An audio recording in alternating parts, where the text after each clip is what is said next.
here and welcome back to another video. I'm on sick leave today. Nag-leave na ako ng work kasi kahapon sobrang na talagang sama ng pakiramdam ko. So I was hospitalized last week, so I need to recover from that. So may medication ako for 14 days. Mga around Sunday, ewan ko ba, bigla na lang ako inatake ng sipon. So, nung Monday, nag-leave ako, kala ko maging okay ako. I slept for more than 9 hours that day. Walang kwenta, hindi naman tayo guwaling agad. Akala ko ganun lang siya. Tuesday, I have to work na sa office doon. Ang hirap magtrabaho because I'm really feeling so dizzy. So, I went to the clinic sa barangay to get free medicines and they're so very generous. They gave me quite a lot of meds. Ayan. So, nakatipid tayo for that. So, now, supposedly I have meetings sa office pero hindi ko na attendan and I have to call in sick today kasi di ko na talaga kaya. So, yeah. Pero, while I am resting, I'm also going to work. Diba? Kahit naka-sick leave ka, work pa rin talaga. This is what I'm having for breakfast. Pinagsama ko lang yung granola tsaka yung Frosties. And we have our low-fat milk. Done na ako mag-lunch and nag-dessert na lang ako. Super love this ano. Parang siyang fit bar, pero mas masarap to. So this one's more expensive, pero kapag nakakita ka sa Robinsons, bilhin mo na. Super sarap.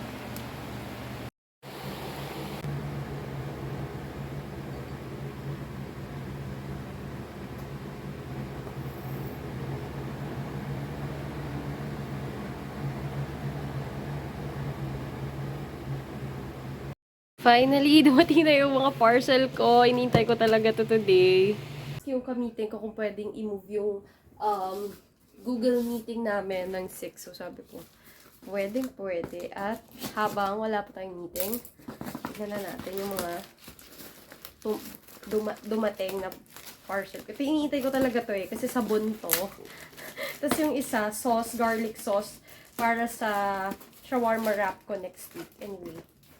Ito mo ng soap. Kahapon naman, yung dumating, kasi magkakasabay ito na in-order ko. Oh my gosh, so cute, diba? Ito, headphone case to. Ang tagal nito dumating kasi overseas yung shipment nito. And then, ito ring leather, binili ko rin siya sa Shopee. Ayan. Si Sony 520BT. Ayan. Super nice cause I want everything in cases para safe. Yan, both sa Shopee ko binili. Tapos, ito namang natin. Soap. Ito ay, recommended ng derma ko before pa because my rosacea ko, nag-act up na naman siya. Tagal na akong walang rosacea, pero for some unknown reason, nagfi-flare na naman siya, pati dito. So, ganyan nagsimula ako before, tas kumakalat. Sobrang oily ko na. Need na talaga mag-shower.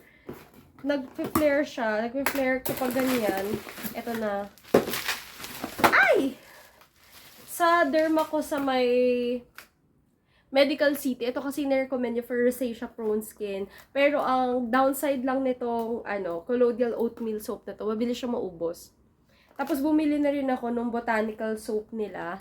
I just wanna try. Tinry ko rin yung whitening soap nito, di ako natuwa, pero gusto ko tong itry, itong botanical. At ito talaga yung ginagamit ko for my skin. Mga 1 week lang, tapos na agad yung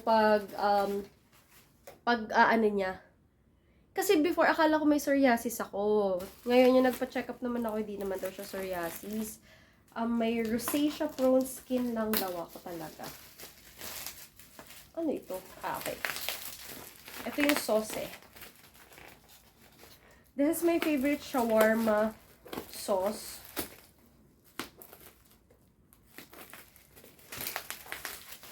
Matagal din ang expiry nito usually. I'll show you. Alright, just in case you guys want. Meron kayong option. Tapos, sobra talagang grabe ang pagpapak nila dito.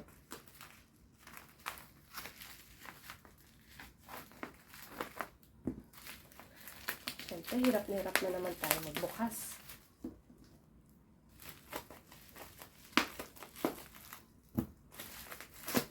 Okay.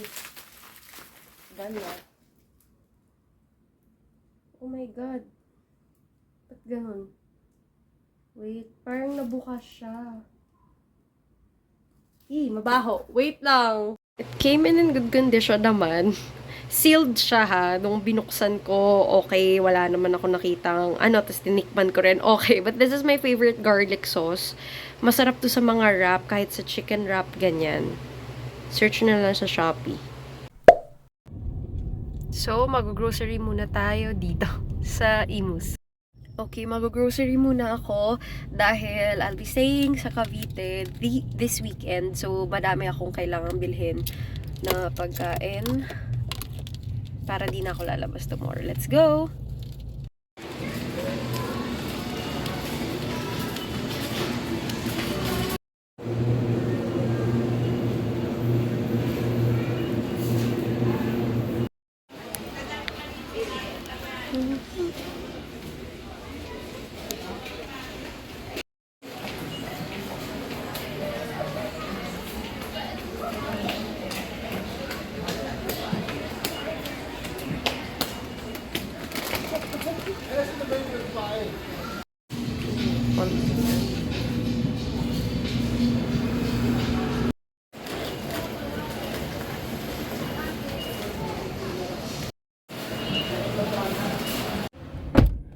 Okay, we're done doing groceries today. Grabe, sabi ko, ang gagastusin ko lang 2K, pero naka 3K ako. Sa susunod, gagayahin ko yung technique na ginawa ko before. Yung importante muna, tsaka isa-isa. Kaya lang kasi next week, diba, ang haba ng break. So sabi ko, mamili na ako just in case. Para isahan na lang na nalabas. Pero yun, nag-over budget ng 1K. Anyway, yun lang. Uwi na tayo. It's 9 PM. Buti na lang kumain ako sa apartment bago ko umalis. Like, super quick snacks lang kumain ako. Let's go. Sa bahay na ako and I'll do a quick haul for you. Meron tayo ditong biniling. Wait, ba't parang di nakikita? Fruits to grapes and then melon. Di kita. Basta melon to. And then, ito yung favorite ko na Ay, wait, sorry. So, chickens, na-slice ko yan later. And then, eto, chomps, yan. 1 for Cavite and then 1 for apartment. Kasi nga, kapag mahirap pa kahanap pinsan. And then, etong mixed veggies kasi ako yung mag-chicken curry bukas. Wala akong makita mura na patatas, tsaka carrots. Sabi ko, pwede na to. Own version ko naman. Yan. Siyempre, kapag may grocery videos ako, hinuhol ko kung ano yung mga pinamili ko. I also like watching videos kasi na ganito. So, yung mga na-enjoy kong panoorin, I apply that here. Wait lang. Ayusin natin ang ating po. Ang tagal ko na itong gustong itry eh. So, this is the whole grain Kellogg's Eggo. Pero hindi ko siya ito-toast. Sa pan lang siya. Try nga natin buksan. Ano itsura na sa loob. Parang ganyan. Because I tried checking it. Gano'n siya karami. Okay, fair.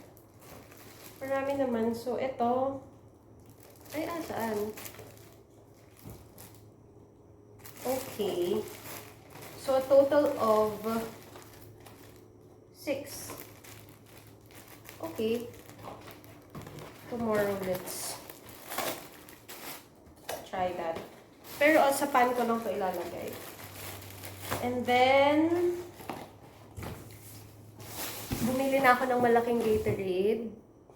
And then, madami pa akong biniling mga drinks dito. Soy Fresh soya milk because it's cheap. Para 70 lang ata ito. So, ayan.